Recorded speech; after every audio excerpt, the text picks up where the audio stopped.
There's no music. The camera hasn't moved for 5 minutes. They're just in a room talking, and yet, I can't look away. Let's all admit it, JJK now has more in common with Pulp Fiction or an art house film than it does with its own first season. And this final scene from episode 5 proves it. Why? Well, the first reason is...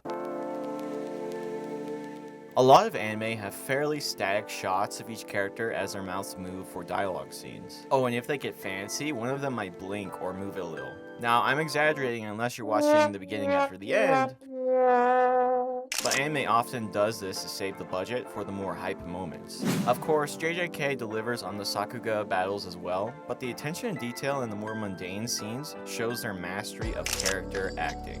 Character acting is basically huge attention to detail in characters' movement to make it look highly detailed or realistic. Think of when Stark puts on his jacket in Free Ren, or just about any scene from Bocchi the Rock. This technique can be used for a variety of reasons, but this scene uses it mostly for tension and atmosphere. Itadori is meeting with the leader of a fight club and is hoping to recruit him to help with the cooling games, but he has to hide the fact that he's from Jujutsu Kaisen.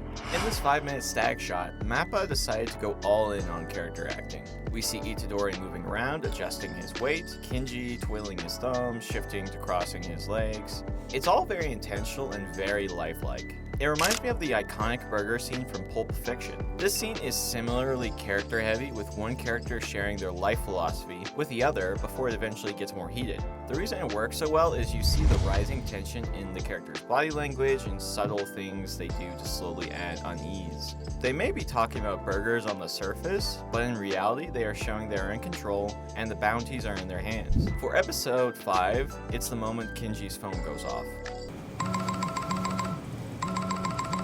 Now obviously most people would either answer the phone or at least silence it. Kinji does neither of these things and gets up to get them drinks instead. This break from social norms makes Kinji feel much more powerful. He acts casual, but there's clearly more going on. Itadori tries to regain his composure and act casual, but it feels more and more off. So when Kinji finally does act, it shatters the silence and the camera finally changes. This, my friends, is what is called doing a lot with a little. But we haven't touched on the secret sauce that elevates scenes like this from good to Masterclass. That is, of course, the... Let's switch to the opening scene from episode 4. This scene is also used for tension, since the rest of the episode is non-stop brutal action. The scene is of Maki talking to Naoya, but the camera refuses to be inside the room. It keeps either out the window, the hallway, or we just see a third of the room while Naoya rests his feet on the piano keys. This is to establish the setting for the rest of the episode and gives the audience a moment to breathe before the Kill Bill plunge.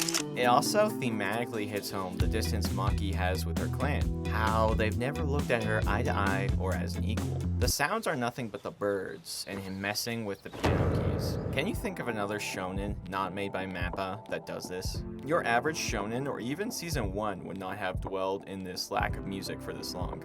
In both scenes I've talked about, there is also a surprising lack of internal dialogue. We don't hear Naoya thinking how he'll kill Maki, and we don't hear Itadori worry if he'll get caught. The camera is fixed away, refusing to allow us into their heads. This doesn't feel like a shonen, this feels like an indie film.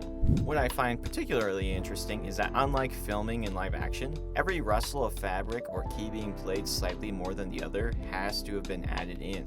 They chose to have him messing with the piano for a reason. They focused on Itadori and Kinji's clothes wrestling for a reason. And that reason is for the atmosphere to sell to you that this scene is real. It's not done in a Studio Ghibli kind of way to drive home the sense of beauty and awe. It's done in a Tarantino kind of way to ground the dark, artistic, and weird world of Jujutsu Kaisen's reality and hint at the brutality that is to come. This approach to quiet tension is built into the season itself as well. It's episode 5 and we still haven't entered the cooling games yet. If Mappa has this level of craft and detail to even the quietest scenes, it makes me wonder what's to come. Do you like JJK's bold new direction? Let me know in the comments. Also, since you made it this far, you probably liked the video, so subscribing and sharing the video would mean a lot. And with that, have a nice, relaxing rest of your day.